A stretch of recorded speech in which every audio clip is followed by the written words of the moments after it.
eating goldfish. Goldfish. Granola would like me to give him goldfish, but I haven't done that. I'm just gonna apologize ahead of time because I know I'm gonna lose the light. It's the evening time and the light is going fast.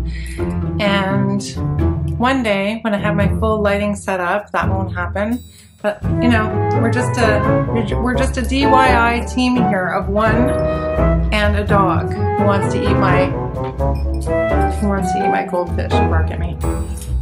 I'm eating goldfish. So I mean, this is a book channel. Let's talk about books.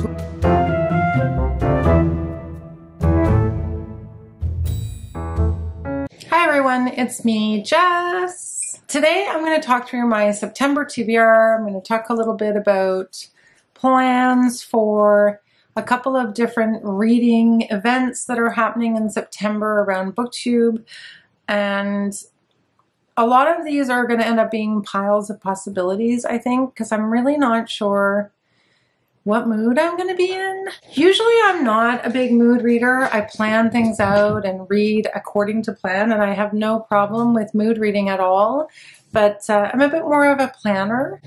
I am definitely reading, as some of you know, I am definitely reading the Moonstone. We started our little read-along of the Moonstone, and it's such an entertaining book. It's going so well.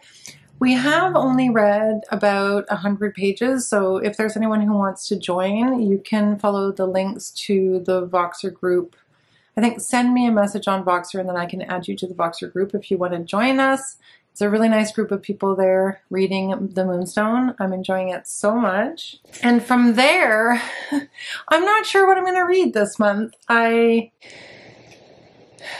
Well, we had a bit of a tough week because I am going to talk about books in just a minute, but if you'll indulge me, we had a bit of a tough week because we made the decision to let our dog, Fifi, go to the other side, you could say. And I mean, ultimately it was, here's a photo. She was the best dog, the absolute best dog ever. She was such a sweet, sweet girl. And, you know, it's just hard to say goodbye to a pet. And she was suffering. So I think my daughter and I decided that we knew it was time. She still had a really good appetite, and she still could recognize us and knew us by smell. And she would still wag her tail and even sometimes jump up when my daughter would come in the house or I would come back in the house. But she was physically, we think she could have been in pain. She would pant a lot and she would cry sometimes. And she definitely was blind. She was definitely deaf. She definitely had dementia. She would walk around in circles. And yeah, we just decided that it was time. So we were very fortunate and we were able to have a vet come to the house. I thought that that would be really costly, but in the end it was extremely reasonable. This vet was incredible, extremely reasonable, and so, so kind. And everything went as well as something like that could go. And I'm really grateful that I had such a great pet for so long. And I'm really grateful that I was able to give her such a compassionate, to make her so comfortable and for her to have such a compassionate end of life. It made me realize that a lot of human beings don't even have that good of an experience as a death experience, not to be morbid. Because I recently lost my dad a couple of years ago, and that was quite traumatic and definitely not peaceful because he was in the hospital and in the hospital system. So anyway, I'm kind of going off on a tangent here. For those of you that are here for the books, I'm about to launch right into a bunch of great titles.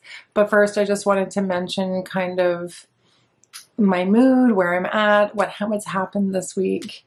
And so that was the big thing that happened this week. That, and I also got started with classes. I actually taught a class this morning. I'm still wearing my teaching attire. And it's been going really, really well. It's been great. It's nice to be back in the classroom, and I'm sure it's going to be a great semester. We've already had some meetings. Yeah, I mean, otherwise things have been going quite well, but that was a tough one. That was really a tough one.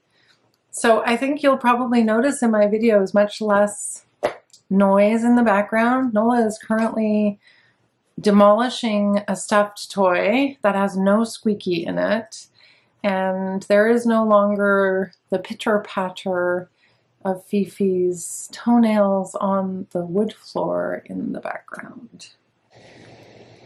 And with a big sigh, let's get into the books that I'm hoping to read in September. I'm a little reticent to make big commitments because of the beginning of the semester starting and really not knowing kind of how much time I'm going to have to be able to commit. But there are 3 kind of events in September that I'd like to participate in.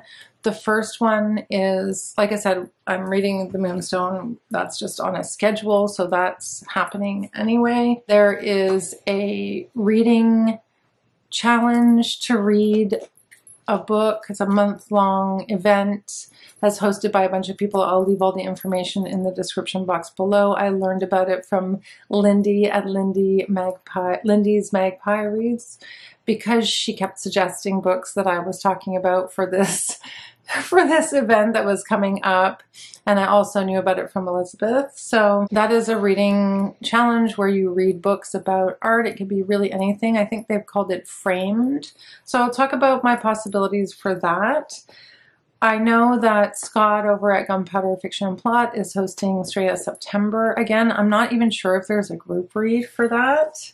Let me just refresh my knowledge. Oh, there are some prompts for Straya September. There's a prompt that I have a book for. So I guess we're starting with Straya September because there is a prompt and he is asking people to use the hashtag and to spread the word. So I gotta say, I don't have an awful lot of Australian books on my shelves living in Canada, but one book that I've been wanting to read for quite some time, which fits the prompt, Deadly Book, read a book by an Indigenous author, is this one, The Yield by Tara June Winch. This is the winner of the 2020 Miles Franklin Literary Award, which is a very prestigious literary award in Australia.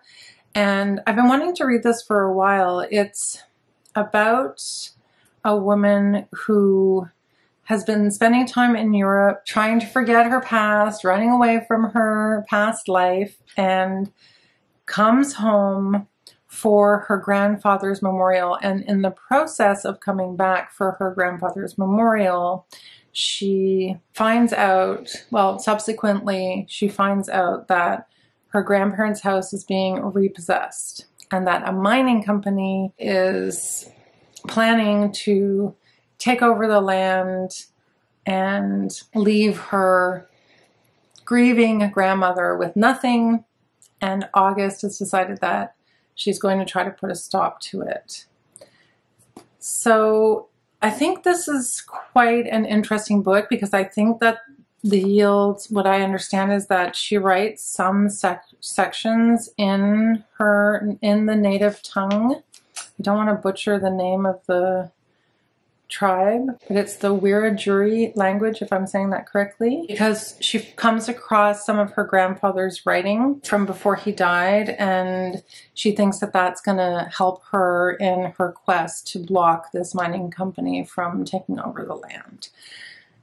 So that is my pick for Straya September. I'm actually really looking forward to it. I've been wanting to read this one for quite some time. I have a big pile of possibilities for the frame art challenge. The bulk of this video, though, is going to be to talk about pile of possibilities and some recommendations for Shorty September, which is hosted by Barrett and Heather. I will leave the links to their channels and their announcement video in the description box below.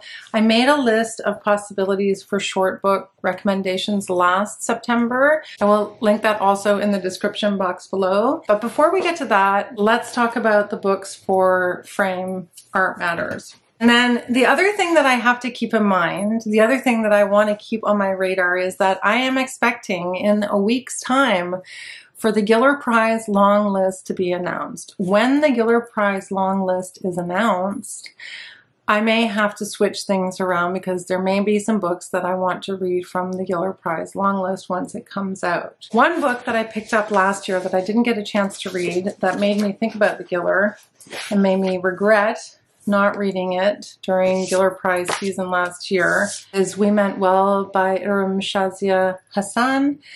I really want to read this. It really intrigued me last year. It's a debut novel, and it's about the corruption or a corruptive element to a nonprofit organization that Maya, our protagonist, is contending with because it's her colleague Mark who has been accused of this assault. He's been accused of an assault, and she has to figure out what happened that night. The girl who's accused Mark works in this charitable orphanage that's operated by Maya and Mark. So I think it's going to be really, really good. I know there was some buzz about it last year because it was listed, and some people read it and said it was really, really good. So I'd like to get to this kind of in preparation, and then I'll have to see what happens with the Giller Prize long list when it comes out. In terms of the Booker Prize list, I am currently reading Wild Houses. It's going well. I also have My Friends out of the library, which I really want to read.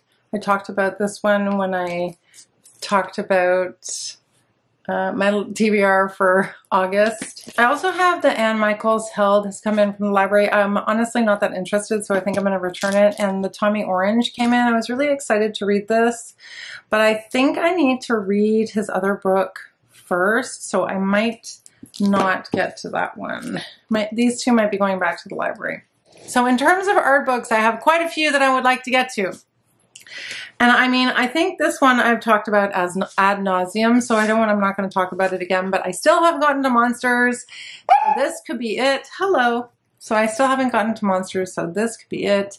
If you happen to be new to the channel and you've never heard of Claire Dederer's book, Monsters, this is a nonfiction book that examines fandom, the fandom of problematic people like Woody Allen and Michael Jackson. I'm very, very desperate to get to that one. So recently, a couple of weeks ago, I went to see the author of this next book interviewed.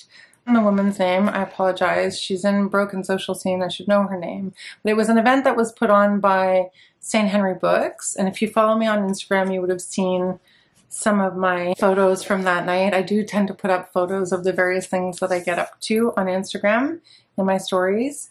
And it was so interesting. This book, Why Sinead O'Connor Matters by Alison McKay, but this is a whole series. I think there are a number of different artists in this series, and the books are written by journalists.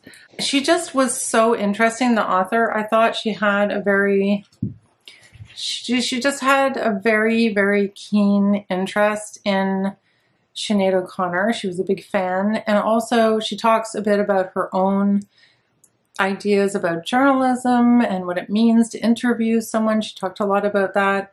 And then I think there's also some juicy, meaty things in here that have to do with Sinead O'Connor as an artist and why she wasn't taken seriously at the time, or as seriously for her music as her counterparts were, for example. I haven't read Sinead O'Connor's own memoir, but that could also be another interesting option to read because I do find her to be quite a fascinating person.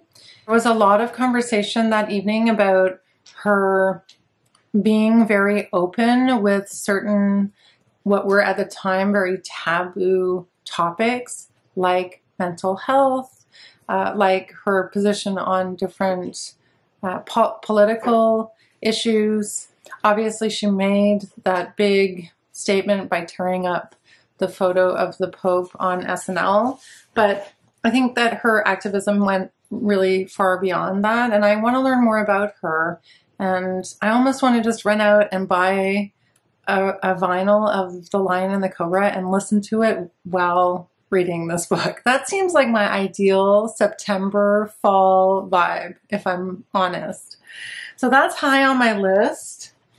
It's terrible how the ones that were high on your list get replaced by other ones that are now high on your list. The other two options are that my very close friend got me a copy of Biography of X by Catherine Lacey. This is about a woman who is an artist, writer, and it's described that she is also a polarizing shapeshifter, and she dies. And her widow sets herself the task of writing her biography and begins compiling all kinds of information about the character X, and discovers a lot of secrets and discovers a lot of unusual things that weren't expected. And it just sounds really good, and I'd love to get to it. I've heard good things about it as well.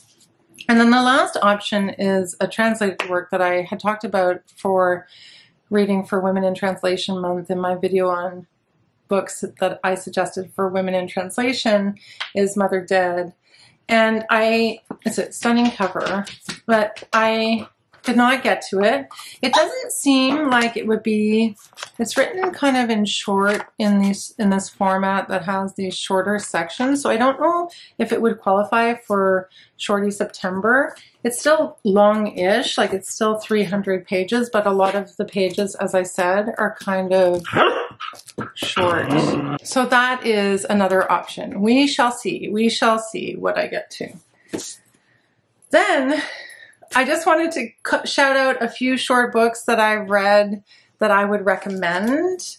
In terms of women in translation books that I would recommend that are short, there's The Boarding School Girl, which I've read for the college reading vlog, and that is coming at some point in September. I hope to be able to finish editing it. That is a shorty, and it's a translated work. It's about a girl who meets an older gentleman in her back garden over the fence and is presented with an alternate view of her life as a young girl in boarding school and of education. And so he kind of influences her to rebel a little bit. So that is the recommendation. This Clarice Lispector, The Hour of the Star, which I actually have only gotten a short way into, but I'm enjoying and would like to finish. It's fascinating. This is the story of Macabea, who is poor, and it's told by a narrator who goes by Rodrigo S.M., who's cosmopolitan, and it's really good. I'll talk more about it when I finished it, but I'm enjoying it. I'm enjoying the writing. It's very funny and it's very observant. I've already marked. Making a lot of interesting observations about class and women and society at that time. I don't know when that time was. 1977. So it was originally written in 1977, and I think this was her last book. So it has a lot of interesting observations in it, and I'm enjoying it so far. Fish Swimming in Dappled Sunlight. I'm also almost finished. This is Work in Translation by Riku Onda. I talked about it in my video on women in translation. It's really, really good. There's a lot of twists and turns. It's about a couple whose guide falls to his death while they're on a hiking trip, and they each one suspects the other. Minor Detail, which I did thanks to my viewers. A lot of people said don't be worried because I was feeling nervous about reading this book and it being too intense for me, and it's actually, they were correct. It's not that intense. It's okay to read, and it's fascinating because I'm now in the second half, and it's about a woman who's going back and trying to reconstruct what had happened to this one girl who was raped by a soldier. And it's just really interesting, the story that's unfolding. I'll do a whole review of it when I finish it, but this could be an option as well for Shorty September because it's only 100 pages. It's very short. Adania Shipley takes a gamble in entrusting our access to the key event in her novel, The Raven Murder of a Young Bedouin Woman, to two profoundly self-absorbed narrators, an Israeli psychopath and a Palestinian amateur sleuth high on the autism scale. but her method of indirection justifies itself fully as the book reaches its heart-stopping conclusion. I think it's quite a political novel as well. So if you feel like getting political, you can read that one. If you want to read something that's related to the arts, I would highly recommend Riot Days, a book that I got when I went to see Maria Aliohina, I hope I'm saying that correctly, for her performance with another member of Pussy Riot.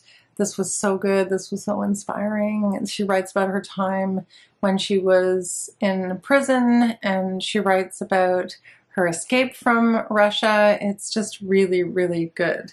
So if you're looking for a short memoir and you want to pair it and you want to look for something to read for the framed reading challenge, this could be a good one as well. I was also thinking about comfort reads because I've been feeling a little down. I'll get to one that I haven't read in a minute, but I don't know if I could read this right now because it might make me too sad. But last year, I recommended Flesh by Virginia Woolf, and I actually did a reading vlog where I read Flesh when we got Granola when he was just a puppy, and it's so cute, and I might even rewatch that just to make myself feel better. This is so good. It's about the idea that it's based on this dog, Pinka, which is Virginia Woolf's Cocker Spaniel, and there's a picture of Pinka in the front cover. Aww. And I think it's about, I mean, it's told from the perspective of the dog. Oh, and this copy is wonderful because it has the little paw prints on the inside. So the book, in the book though, I don't think it's based on Virginia Woolf's dog. Actually, it's supposed to be about the English Cocker Spaniel who belonged to the 19th century poet Elisabeth Barrett Browning. She learned about him after reading the love letters of Elisabeth that she wrote to her future husband and fellow poet Robert Browning, then developed this whole story based on the dog's observation of their relationship. And I think that it's also, Elisabeth is ill in this story. But I don't quite remember because I forget these details long after I've read the book. And then on the back, this quote, this is such a nice copy. This quote is so sweet.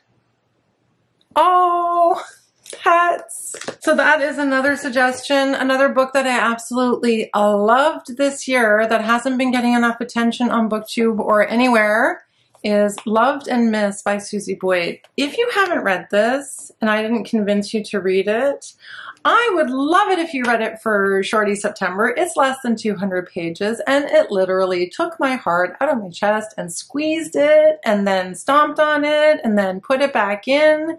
It is the most wonderful book. I read it for the first round that I judged for the BookTube prize, and yeah, I was so happy that I discovered it. So I would recommend this one. It's probably going to be in one of my top 10 books for this year. It was just very, very moving. It's about a mother whose daughter is an addict, and it's about her raising her daughter's daughter or helping to raise her daughter's daughter, and just the difficulty of being in that role and the difficulties of lives that are affected that way. I don't want to give anything away, but that's really what it's about. And it's so well written and it's just so good.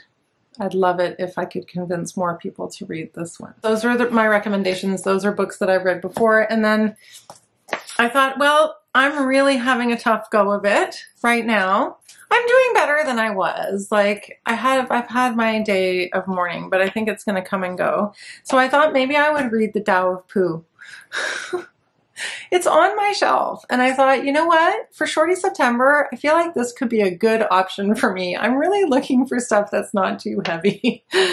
And this is so cute. It's like the How of Pooh, the Dow of Pooh, the Dow of Pooh, in which it is revealed that one of the world's great Taoist masters isn't Chinese or a venerable philosopher, but is in fact none other than that effortlessly calm, still reflective bear, A.A. Milne's Winnie the Pooh. And I was like, yep, that's exactly what I need right now. So I think that's definitely going to be one that I read for Shorty September. Another kind of feel-good book that I've been wanting to get to for so long and haven't, that I am considering reading, is one that I unwrapped last year or this year. No, maybe I unwrapped it at the beginning of this year and I just didn't get to it. And that would be The Housekeeper and the Professor. Actually, it is, because I think it was one that I was considering for, oh, I can't remember what it was now, but it was a prompt for something. This is supposed to be a lovely book. I've heard from various people how great it is. It's about the relationship between the housekeeper and the professor, and that's pretty much all I know going in.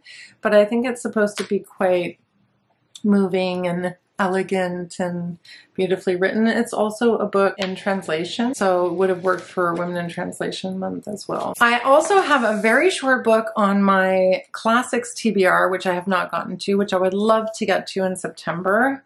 The Invention of Morel. The reason why The Invention of Morel is on my radar is because it was quoted from or referred to in the prologue, I can't remember now, in Our Share of Night by Mariana Enriquez, which was one of my favorite books from last year. So ever since then, I've just been like, I've just thought I need to read it. It's about a man who ends up on an island and then can't figure out whether the images, what he sees in the island are real or if they're not real. So it is both a story of suspense and a bizarre romance in which every detail is at once crystal clear and deeply mysterious. I remember reading a summary of it somewhere, but it's not on the back of this book. Oh yes, we shall find out. I actually hope to read that one this month. I mean, I say that about all of them, but guys, you can check out that other video that I made last year because there's a lot of great books on there. Another book that I missed out on in my FOMO books list from last year because I didn't get it delivered to me in time was Sheena Patel's I'm a Fan. Really want to read this. It's short. I feel like it's under 200 pages. I feel like this is something that I could definitely read next. It's definitely there in my pile of possibilities for next month. Unless something comes out on the Giller Prize long list and I get totally distracted, which is entirely possible, everyone. In this book, the unnamed narrator is in a seemingly unequal relationship with the man I want to be with, quote unquote. She is also addicted to cyber stalking the man's other lover, an online influencer she refers to as the woman I am obsessed with. Written with a clear and unforgiving eye, this exhilarating debut explores obsessive love, race, privilege, and power dynamics. It's supposed to be really good, so hoping to get to that one. And then, you know, spooky season is coming up. I have a couple of classics, and then I have one Canadian Indigenous book that I would like to get to. So just a couple more for short books on my pile. In terms of the two classics that I could also read in addition to The Invention of Morel, one that I've been wanting to read and has been on and off my classics TBR is Heartburn by Nora Ephron. I think that this would be very cathartic to read. It's supposed to be hilarious, and it's about the breakup of, and then I can watch the movie afterwards. It's about the breakup of a marriage. I think it'll be really good. So if I'm in the mood for something more funny, but also devastating, I might pick this one up. I have E.M. Forster's Where Angels Fear to Tread. I have read A Room with a View by E.M. Forster, and I really wanted to read Maurice, but I didn't get to it. This is also going to be potentially very funny, and I think it might uplift me. It says, E.M. Forster's first novel is a witty comedy of manners that is tinged with tragedy. Oh dear. It tells the story of Lilia Harriton, who proves to be an embarrassment to her late husband's family, as in the small Tuscan town of Monteriano, she begins a relationship with a much younger Italian man, classless, uncouth, and highly unsuitable. A subtle attack on decorous Edwardian values and a humanly sympathetic portrayal of the clash of two cultures where angels fear to tread is also a profound exploration of character and virtue. It sounds like almost like a precursor or a preview or a prequel to, not a prequel, but it sounds very similar to A Room with a View. So that could be a nice one. I'm feeling in the mood for that. I have two kind of, well, one that's very creepy and one that's sci-fi. I have The Night of the Mannequins. I did talk about this last year, never got to it. I'd read quite a bit of Stephen Graham Jones, and yeah, I think this could be really fun. This is about a group of kids who are messing around and they're having a laugh as summer winds down, which I feel like is exactly the time that we're in right now, which is making me really want to read it. It says, one last prank just to scare a friend. Bringing a mannequin into a theater is just some harmless fun, right? Until it wakes up, until it starts killing. I mean, this could be great. This could be very cathartic. I picked up recently Annihilation. This is maybe not normally my jam, but I'm very curious about Annihilation. I kind of want to read it. I know it's part of a trilogy. Area X has been cut off from the rest of the world for decades. Nature has reclaimed the last vestiges of human civilization. The first expedition returned with reports of a pristine Edenic landscape. The second expedition ended in mass suicide. The third in a hail of gunfire as its members turned on one another. The members of the 11th expedition returned as shadows of their former selves, and within months all had died of cancer. In Annihilation, oh, it sounds really cheery. In Annihilation, the first volume, so it's the first of 3 volumes, of Jeff Vandermeer's Southern Reach trilogy, we joined the 12th expedition. I just feel like this is kind of the kind of thing I could read right now, and I would be in the mood for that right now. I really do. I think it could be quite cathartic. And then the last book that I want to talk about for Shorty September, which is maybe just pushing it a little bit because it's coming in at around 220 pages, is Indian Horse by Richard Wagamese. This was a pick for a book club of mine a couple of years ago, and I missed it. I didn't get the chance to read it, and I know that it's taught in a lot of courses at the colleges by teachers that I know, and I feel like I should have read this book by now. Dull Indian horse who has hit bottom. His last binge almost killed him, and now he's a reluctant resident in a treatment center surrounded by people he's sure will never understand him. But Saul wants peace, and he grudgingly comes to see that he'll find it only through telling his story. Beginning in his childhood on the land, he embarks on a journey back through his life as a northern Ojibwe and all its joys and sorrows. And I think there's quite a bit of stuff about hockey in this, if I'm not mistaken. I think it deals with the residential school experience that we have to contend with here in Canada. And I just know that it's famous. I know that it's important to read, and I haven't read it yet. And it's not very long, so I am adding it to my pile of possibilities for Shorty September. Yeah, guys, I think that's everything for my September pile of possibilities. Thanks for being here. Thanks for watching. If you like this video, maybe give me some kind of puppy love, a paw, a puppy face, whatever puppy love you want to share in the comment section. Maybe a story about your dog or anything like that to cheer me up. And I will see you in my next video. Take care, guys. Bye for now. I don't know, I'm just sweating. Why am I sweating? I have no idea. Oh, because it's hot. Jessica, because it's hot. We're sweating because it's hot. Let's have another goldfish, shall we? So,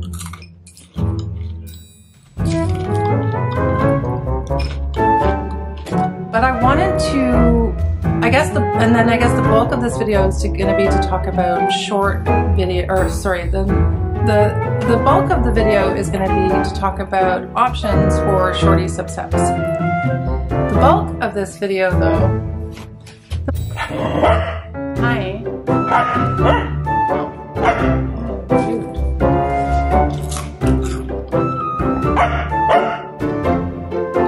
if you bark at me, I can't really film my video, and I would like to film it.